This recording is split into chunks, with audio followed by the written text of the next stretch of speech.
Hello and welcome back to Rewildology, the podcast that explores conservation, travel, and rewilding the planet. I'm your host, Brooke Mitchell-Norman, conservation biologist and adventure traveler. Whoa, I don't know if you have been keeping up with environmental events, but 2022 ended with quite a freaking bang. We saw new laws passed, treaty signs, and agreements made at 3 important international conferences. So, to kick off 2023, I wanted to share with you the key takeaways from the Big Cat Safety Act, COP19, COP15, and COP27, and how these decisions will impact the foreseeable future. First, let's discuss the Big Cat Safety Act. In case you haven't heard of the Big Cat Safety Act or missed episode 65 with Sarika, this act was proposed by Representative Mike Quigley on January 11th, 2021 in response to Tiger King, the absolutely absurd Netflix series that brought to light the horrors of private big cat ownership in the United States. The act's goal is to ban the private ownership of big cats and hybrids and make it illegal to offer public interactions with big cats, including cub petting, which is one of the main drivers of this industry. I know, I personally understand the desire to want and pet all over a cub, but most people that participate in close interactions with cubs don't realize that as soon as that little baby is deemed unusable for photo ops, it is usually sold off, kept in less than ideal conditions, or as proven on Tiger King, euthanized. Additionally, interacting with a deadly predator, think about this, can have serious negative consequences. In a press release on Mike Quigley's website, Sarah Amundsen, I hope I pronounced that correctly, president of Humane Society Legislative Fund, shared that, quote, since 1990, more than 400 incidents involving captive big cats have occurred in 46 states and the District of Columbia. 5 children and 19 adults have been killed and hundreds of others injured, some losing limbs or suffering other traumatic injuries, end quote. There is literally almost nothing good about the private big cat industry. And finally, the U.S. government has taken action to address this. On December 20th, 2022, the act was officially signed into law. Any person or facility that currently owns a big cat has 180 days to register their animal with the U.S. Fish and Wildlife Service or face a $20,000 fine and up to 5 years in prison. Those are some pretty serious sentences if someone is found guilty of illegally owning a big cat. I'm curious to see what happens next and if anyone will actually be fined and or jailed for owning a big cat. But at least now there is uniform law across the country that should, in theory, be enforced everywhere. Considering that there are more tigers in the state of Texas than in the wild, this is a massive victory for big cat conservation. I've been watching this act for a while now and I'm so relieved it's been passed. If you want to learn more about big cats in the US, then I recommend listening to episode 65 with Sarika, soon to be PhD, next after wrapping up this episode. Next, let's talk about COP19, COP15, and COP27. First, I want to differentiate between all of these freaking conferences. Even though they all have COP as their acronym, each is hosted by different organizations with very different goals and outcomes. If you already know about all of these conferences, then fast forward a minute or two, but just in case you were as confused as me about reading all of these conferences, then keep on listening. Okay, COP19, and that is capital C, lowercase o, capital P, 19, is the 19th meeting of the Conference of the Parties to CITES. And again, CITES is the Convention on International Trade in Endangered Species of Wild Fauna and Flora, and is hosted every 2 to 3 years. The goal of this conference essentially is to review current and proposed trade regulations of plant and animal species and, hopefully, get all parties on the same page. The last conference was hosted in Panama on the 14th through 25th of November of last year. COP27, and that is capital COP, all capital, 27, is also an acronym for Conference of the Parties and is hosted annually by the United Nations. Member parties are legally obligated to, quote, take voluntary actions to prevent dangerous anthropogenic interference with climate system, end quote, as stated in the international treaty called the UN Framework Convention on Climate Change, or UNFCCC for short, which I don't actually know if that's shorter unless you're typing the whole thing out.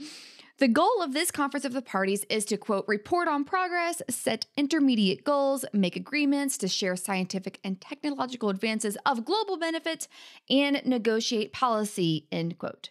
Last year, it was held in Sharm el-Sheikh, Egypt, on November 6th through the 18th. Lastly is COP15, and that is capital C, lowercase o, lowercase p, 15. And this also stands for, as you guessed it, Conference of the Parties to the Convention on Biological Diversity. This meeting is also known as the UN Biodiversity Conference and is hosted every 2 years. The goals of this conference are to create international agreements for, quote, 1, the conservation of biological diversity, 2, the sustainable use of the components of biological diversity, and 3, the fair and equitable sharing of the benefits arising out of the utilization of genetic resources, end quote. COP15 was hosted in Montreal, Canada from December 7th through 19th of last year.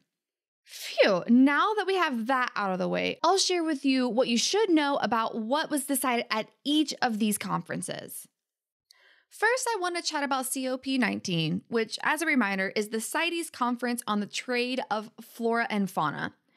In episode 80, I did a deep dive into Zimbabwe, Namibia, South Africa, and Botswana's request to sell their stockpile of ivory and rhino horn, which was to be voted upon at this conference. Depending on your opinion of the issue, it was either a good or bad thing that the conference denied their request. The 4 countries' main argument was that they lacked the funding to keep up with elephant conservation goals and the increase in human-elephant conflict. They argued that selling their ivory would both raise funds for the country and ease conservation demands, such as the constant surveillance needed on the stockpile.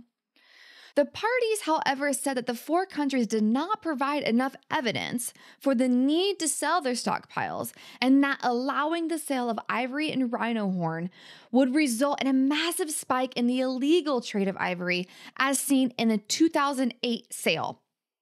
Now, Zimbabwe, Namibia, South Africa, and Botswana threatened to leave CITES and set their own rules for the sale of ivory and elephants. Ooh, that's a lot of drama with some very serious consequences, and I'll keep you all posted on how this plays out as decisions are published.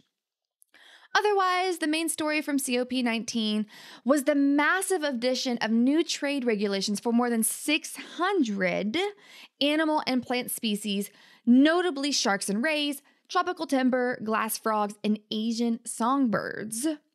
From the many articles I read, experts are most pleased with the addition of hammerhead sharks, rakeworm sharks, and guitarfish, since these species account for around 95%-ish of the global fin trade. Speaking of sharks, I'm just going to drop a little hint here. Next week, we're sitting down with this show's first shark expert, so definitely tune in next week to hear her. Yes, she's a freaking badass woman. Incredible story. All right, next let's discuss COP15. COP15 was also full of lots of excitement and lots of drama.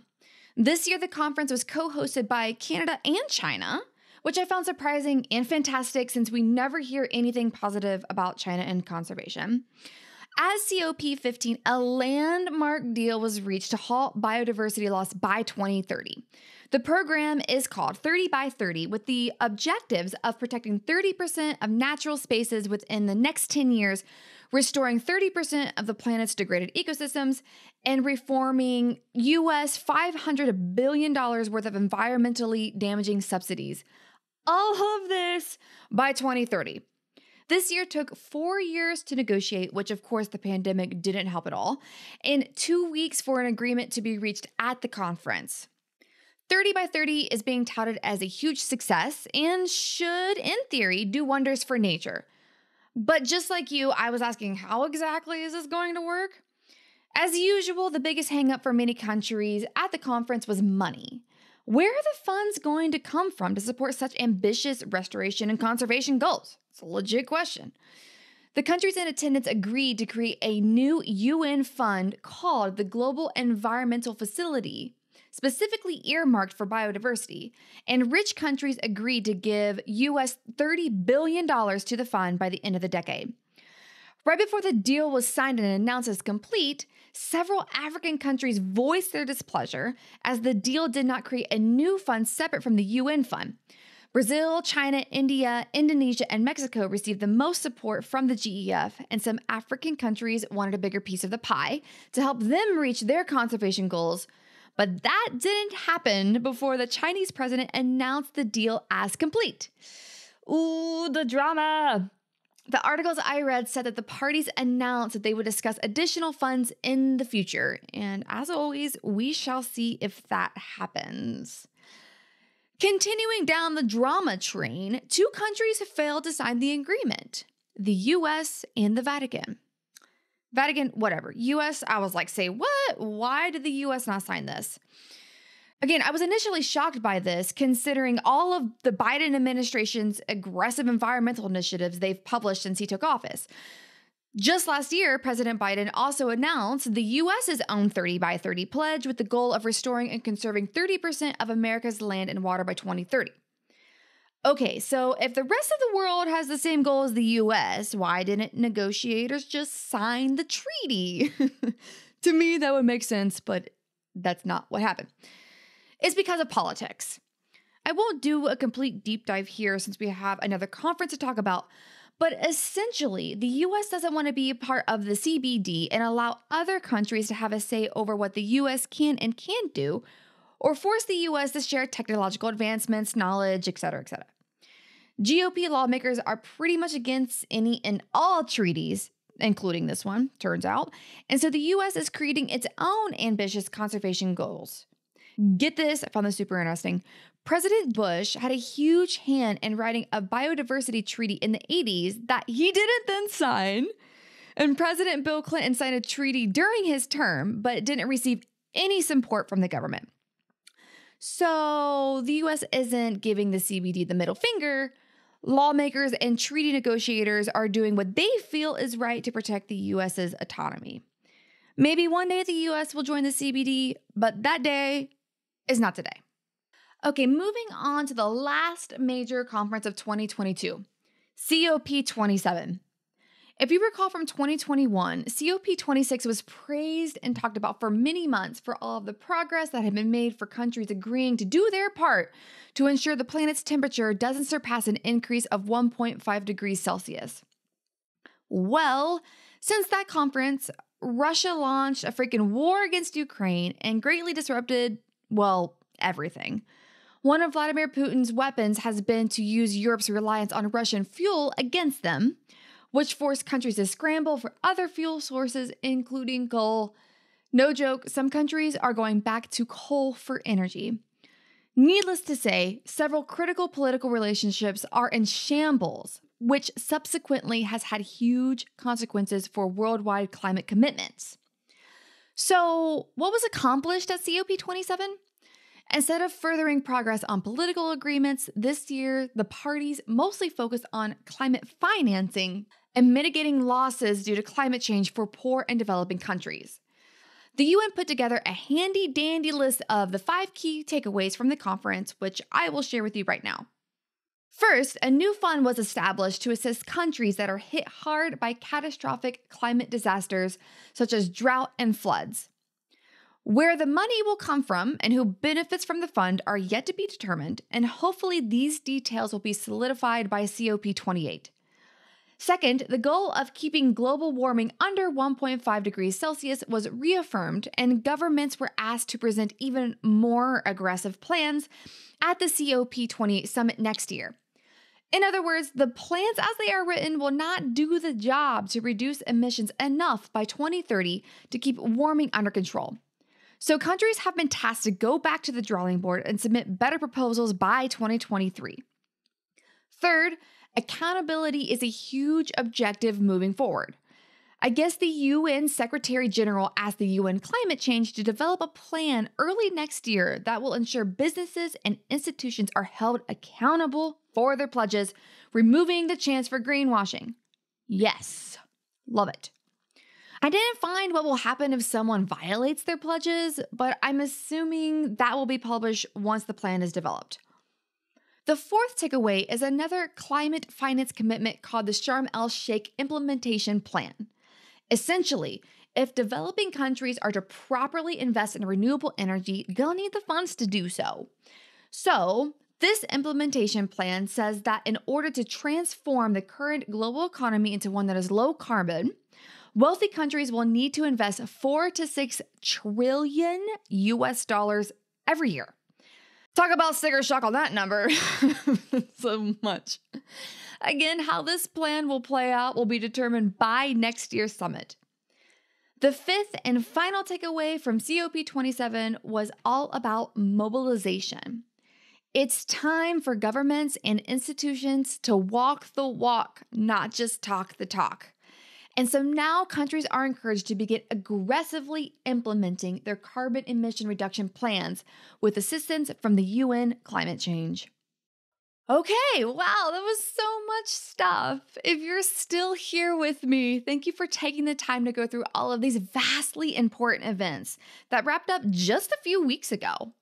Now that I'm heavily invested in these issues after taking a considerable amount of time researching each item covered today, I'll be sure to do update episodes in the future.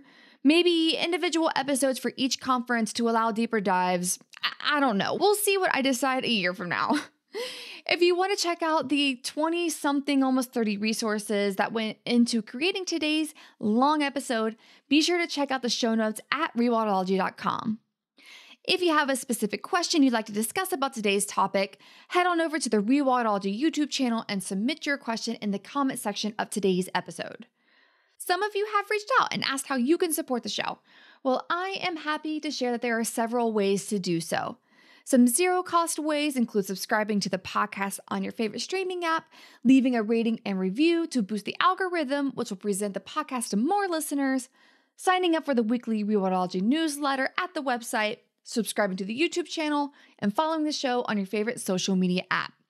If you'd like to financially support the show and help us keep these stories on the airwaves, consider making a monetary donation at rewildology.com or purchase a piece of swag to show off your Rewildology love. At least 10% of proceeds from the show will be donated to our conservation partners.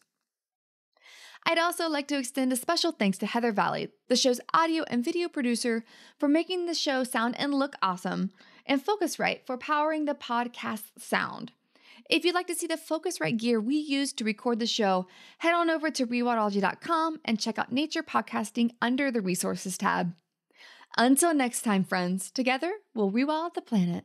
Hey, thanks again for listening to this episode of Rewildology. If you like what you heard, hit that subscribe button to never miss a future episode. Do you have a cool environmental organization, travel, story, or research that you'd like to share? Let me know at rewildology.com. Until next time, friends, together we will rewild the planet.